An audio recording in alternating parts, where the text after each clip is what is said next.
اب اگلی بات کہ جب آپ نے قوم کے سامنے دعوت دی تو سوال پیدا ہوتا ہے کہ آپ نے قوم تو بیمار تھی، روحانی بیماریوں سے اٹی پڑی تھی. سوال پیدا ہوتا ہے آپ نے تشخیص کیا فرمائی، اور آپ نے بیماری کی تشخیص کے بعد آپ نے تجویز کیا فرمایا، اس کا علاج کیا آپ نے بتایا قوم کو.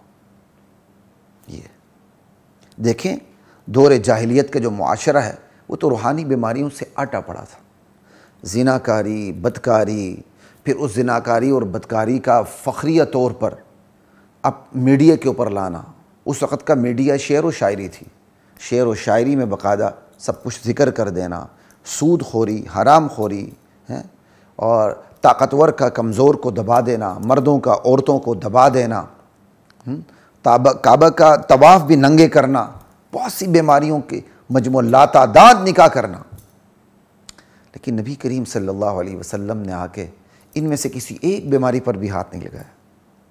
فوراً یہ نہیں کہا سود چھوڑ دو، شراب چھوڑ دو، لاتعداد نکاح سے باز آ جاؤ، برہنہ طواف ختم کر دو، اپنی معیشت سے سود کو ختم کر دو. نہیں، یہ تو پھر ایک سرا ہوتا. نبی علیہ السلام نے اللہ کے حکم سے دعوت کا سیرہ تلاش کیا، اللہ کے حکم سے تشخیص فرمائی اور تجویز بھی فرمایا. آپ نے شاہ کلید ہاتھ میں دی، آپ نے اس بیماری پہ ہاتھ رکھا جو تمام بیماریوں کی جڑ تھی، ام الامراض تھی. آپ نے کہا میری اس قوم کے اندر جتنی بھی خرابیاں ہیں، چاہے وہ سودی خرابیاں ہوں، حرام کاری کی خرابیاں ہوں، حرام خوری کی خرابیاں ہوں، فحاشی کی خرابیاں ہوں، جتنی بھی خرابیاں ہیں، ظلم کی خرابیاں ہوں، ان کی اصل بنیاد یہ ہے کہ ان کے اندر اللہ کی عظمت کا اصل تصور نہیں، اللہ کی توحید کا اصل تصور نہیں، مکافات عمل کا تصور ان سے غائب ہو چکا ہے. یہ تو آخرت کے منکر ہیں. یہ دو بڑی بیماریاں تھیں. ان دو بڑی بیماریوں میں سے بھی اصل بیماری اللہ کی توحید کو نظر انداز کرنے دینا تھا. تو اللہ تعالیٰ نے آپ کو یہ رہنمائی فرمائی تو آپ نے جا کے اسی بیماری پہ ہاتھ لگایا. سب سے پہلے پورا قرآن اس کا گواہ ہے، پوری سیرت النبی صلی اللہ تعالی علیہ وسلم اس کی گواہ ہے کہ آپ نے جو بنیادی بیماری پکڑی وہ شرک کی تھی، اس کا علاج توحید تھا. یا ایھا الناس قولوا لا الہ الا اللہ تفلحوا، لوگو لا الہ الا اللہ کہہ دو کامیاب ہو جاؤ گے. آپ نے کہا ان کے اندر اصل بیماری شرک کی گندگی ہے.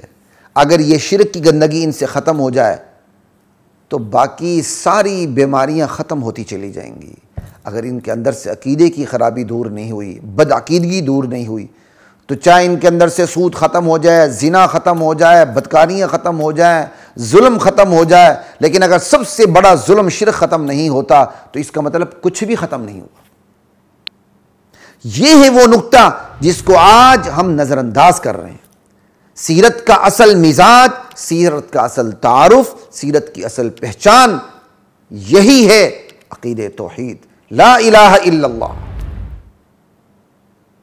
یہ تشخیص فرمائی اور تجویز یہی لا الہ. تشخیص کہ شرک ہے، تجویز لا الہ الا اللہ، اس شرک کی نفی کرنا.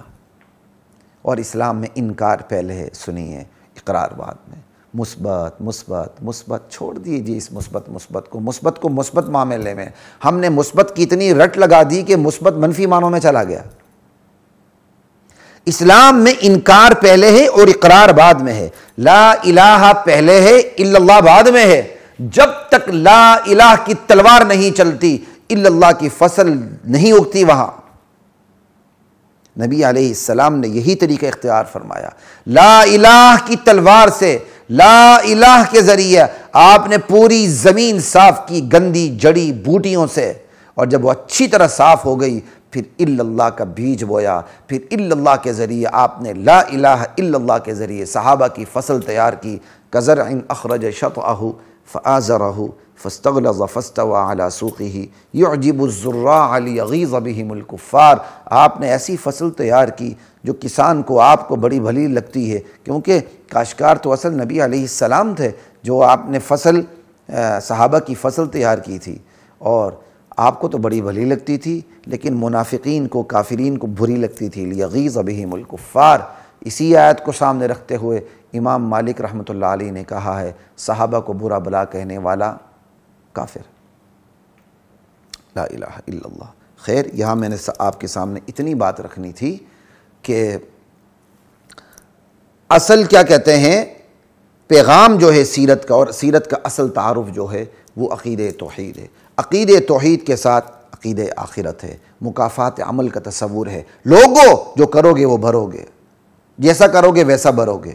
اچھے عمل کا اچھا نتیجہ نکلے گا، برے عمل کا برا نتیجہ نکلے گا.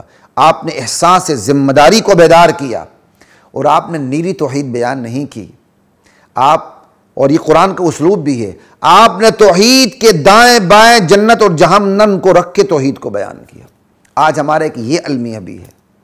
ایک طبقہ وہ ہے جو صرف توحید بیان کرتا ہے، جنت جہنم کو بیان نہیں کرتا. ایک طبقہ وہ ہے صرف جنت اور جہنم کے تذکرے کرتا ہے لیکن اللہ کی توحید کو بیان ہی نہیں کرتا.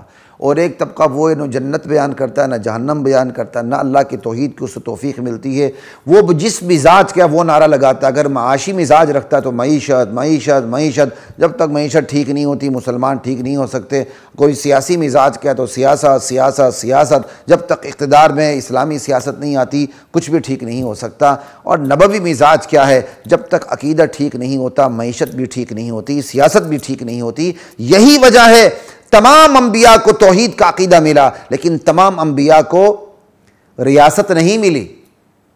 چند انبیاء تھے جن کو، بعض انبیاء تھے جن کو ریاست بھی ملی، اور ریاست میں جو عقیدہ تھا نافذ کرنے کا انہیں موقع ملا.